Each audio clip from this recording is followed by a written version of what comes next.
Prior to 1906, the written language of Christian Nubia was completely unreadable. While the civilization had left behind fragments in the sand, its specific linguistic voice had been lost for centuries. This silence began to break with Francis Llewellyn Griffith. In 1913, he published the Nubian Texts of the Christian Period, a catalog that took scattered, unintelligible artifacts and organized them into a unified, readable corpus. This diagram reveals an alphabet built on a Greek and Coptic base. Nubian clerics, translating Mediterranean liturgy, utilized a script that aligned with their neighbors, but the Nubian spoken language contained specific sounds that these foreign alphabets could not represent. To bridge those gaps, the scribes incorporated 3 characters derived from the older pre-Christian Meroitic script, Mesa, Mis, and Daza. This typographic synthesis was a deliberate adaptation.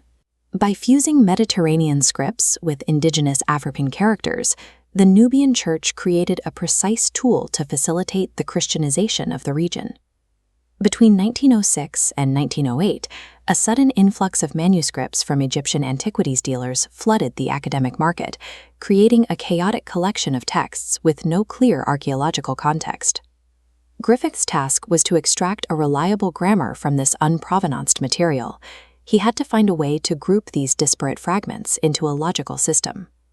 He began by sorting the corpus by materiality.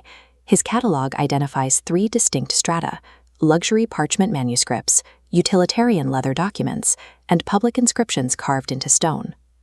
By tracking the physical dimensions of the pages and the specific patterns of ancient wormholes or thread mending, Griffith was able to identify which fragments belonged together, even when they had been separated by dealers. This method of categorization allowed Griffith to observe how the physical durability and cost of a medium, from expensive skin to common stone, mirrored the specific level of formality required by the text. At the highest tier of the Nubian literary ecosystem were luxury parchment codices. These formal religious books were constructed by folding and binding as many as 18 double leaves of animal skin into complex quires. The British Museum's 1908 acquisition, known as OR-MS 6805, is a primary example. Across 18 leaves, it contains the Miracle of St. Minas and the Nicene Canons, texts that establish the high-end theological vocabulary of the language. The Berlin lectionary provided the anchor for the initial decipherment. Because it contained liturgical passages with known Greek equivalents, Heinrich Schaeffer could cross-reference the unfamiliar Nubian characters against a recognized theological template. Another major text, the Stauros text, demonstrates the specialized nature of these books. It is a miniature volume, measuring just 12 by 9 centimeters, featuring a frontispiece of Christ drawn in red and black ink. The existence of these fastidious translations reveals a Nubian church that was deeply integrated into the dogmatic networks of the Orthodox, Byzantine, and Coptic worlds. But the language also functioned far from the monastery. In 1908, the Borhard acquisition in Aswan brought forward a more terrestrial side of Nubian literacy. This strata includes the Berlin Sale document. By analyzing internal place names, Griffith determined that this legal contract originated in the town of Deir. While parchment was reserved for the eternal word of the Bible, leather was the utilitarian choice for local contracts. It was durable and more accessible, making it the standard medium for civic administration. Griffith also cataloged smaller geographic fragments, such as church scraps from Halfa and a rare paper fragment from Sarah, each adding to the evidence of localized literacy. These legal sales and paper fragments prove that Old Nubian was an active tool for local jurisprudence, used by people to manage their civil lives outside of a purely religious context.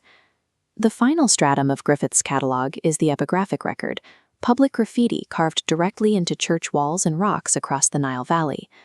Griffith mapped these inscriptions across a vast area, from Aswan in the north down to Sai in the south.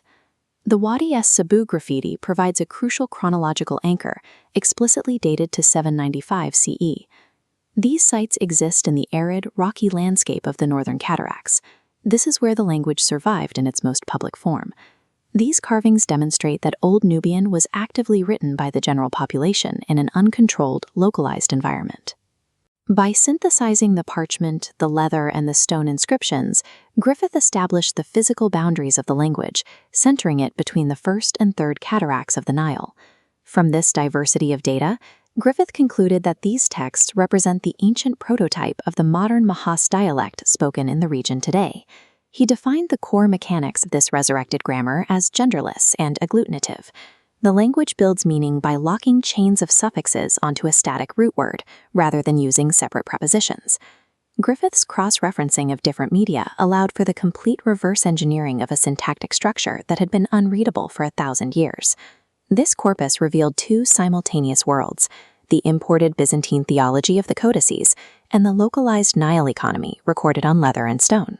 Later discoveries at Khazar Ibram and Sari East would eventually double the known vocabulary of the language, but they consistently conformed to the grammatical rules first established in this 1913 inventory.